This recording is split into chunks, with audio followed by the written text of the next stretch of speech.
অখিল গগৈ হ'ব APCCৰ পৰৱৰ্তী সভাপতি। কম দিনৰ ভিতৰত যোগদান কৰিব কংগ্ৰেছত। ভূপেন বৰা এজন নিজিকা সভাপতি। লোকসভা নিৰ্বাচনৰ ফলাফলৰ পিছতে দায়িত্ব ল'ব APCCৰ সভাপতিৰ। লোকসভা নিৰ্বাচনৰ পিছতে ক্ৰমাৎ ৰাজনীতিত ইজনে আনজনক কটাক্ষ কৰি থকা পৰিলক্ষিত হৈছে। এইবাৰ বিধায়ক প্ৰশান্ত ফুকনে মন্তব্য কৰিছে সংবাদ মাধ্যমৰ সন্মুখত। বিধায়ক অখিল গগৈলৈ এইবাৰ কটাক্ষ কৰি উল্লেখ কৰিছে অসম প্ৰদেশ কংগ্ৰেছ কমিটিৰ সভাপতি হ'ব অখিল গগৈ।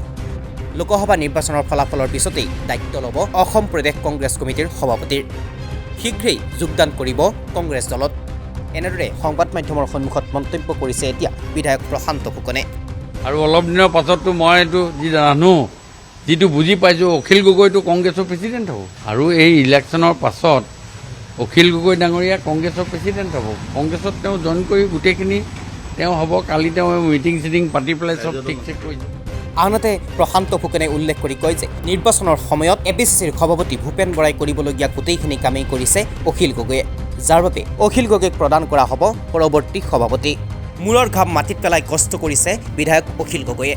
ভূপেন বৰাৰ কোনো কাম নাই, ভূপেন বৰা এজন নিজিকা সভাপতি বুলি উল্লেখ কৰিছে বিধায়ক প্ৰশান্ত ফুকনে।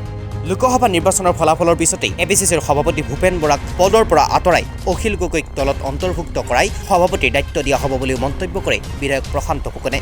ইলেকশ্যনত যিটো কেম্পেইন, যিটো কাম কৰিব লাগিছিলে ভূপেন বৰাই যিটো কাম কৰিব লাগিছিলে সেই কামটো কৰিলে।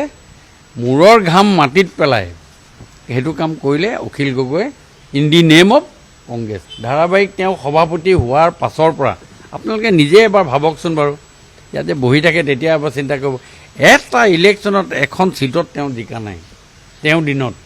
তাৰমানে তেওঁক মই আজি ক'ব খুজিছোঁ যে নিজিকা সভাপতি বুলি যদি ৰেকৰ্ড কৰিব খোজে এইজনে হ'ল সভাপতি। আৰু তেওঁ আজি এইবিলাক যিবিলাক কথা কৈছে এইবিলাক কথা নাই, এইবিলাক শেষ হ'ব তেওঁৰ দিন। আজি 4 তাৰিখৰ পাছত তেওঁ কংগ্ৰেছৰ পৰা ৰিজাইন দিব লাগিব বা কংগ্ৰেছৰ পৰা তেওঁক আঁতৰাব। আৰু কংগ্ৰেছত মই যি দেখি বুজি গম পাইছোঁ যে অখিল গগৈ কংগ্ৰেছত জইন কৰি কংগ্ৰেছৰ সভাপতিৰ দায়িত্ব গ্ৰহণ কৰিব। এনেদৰে এতিয়া ইজনে আনজনক কটাক্ষ কৰা পৰিলক্ষিত হৈছে লোকসভা নিৰ্বাচনৰ পিছতেই।